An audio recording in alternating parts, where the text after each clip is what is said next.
Salut à toi et bienvenue sur HTR Actu Anglais, la chaîne pour que toi, lycéen, étudiant ou jeune diplômé, tu puisses rattraper le temps perdu en anglais.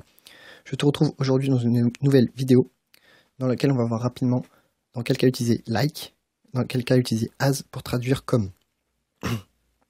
Je vais pas tout te dire, il y aurait trop de choses, je vais te donner quelques clés qui pourront t'aider à ne plus te tromper dans la plupart des cas. Quand comme signifie tel, tu vas utiliser like. Donc c'est quand tu vas faire...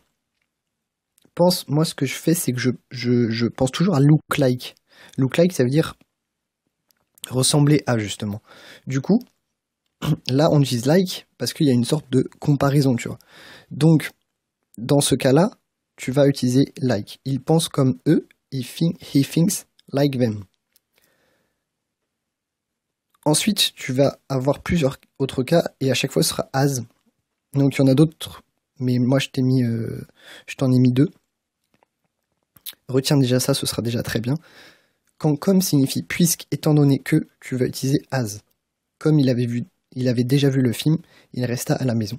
As he had already seen the film, he stayed home.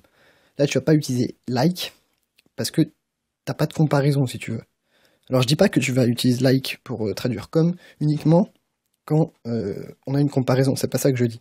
Je dis que la plupart du temps, c'est le cas. La plupart du temps où tu vas utiliser like, c'est que tu as une comparaison.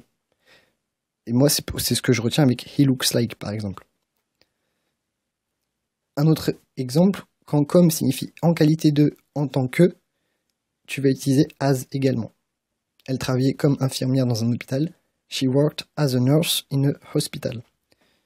Là, j'insiste sur un autre point. N'oublie pas qu'en anglais, on utilise un article indéfini, défini justement, pardon, devant les noms de métiers. Donc là, devant nurse, alors qu'en français, on dit juste infirmière, donc ne te trompe pas là-dessus. C'est également une erreur très courante chez les francophones qui apprennent l'anglais. La vidéo d'aujourd'hui est finie, j'espère que tu as tout compris. N'hésite pas, comme d'habitude, à me poser des questions. Va voir ma page Facebook, abonne-toi à ma chaîne YouTube si ce n'est pas déjà fait. Et moi, je te retrouve demain dans une nouvelle vidéo. Excellente journée à toi.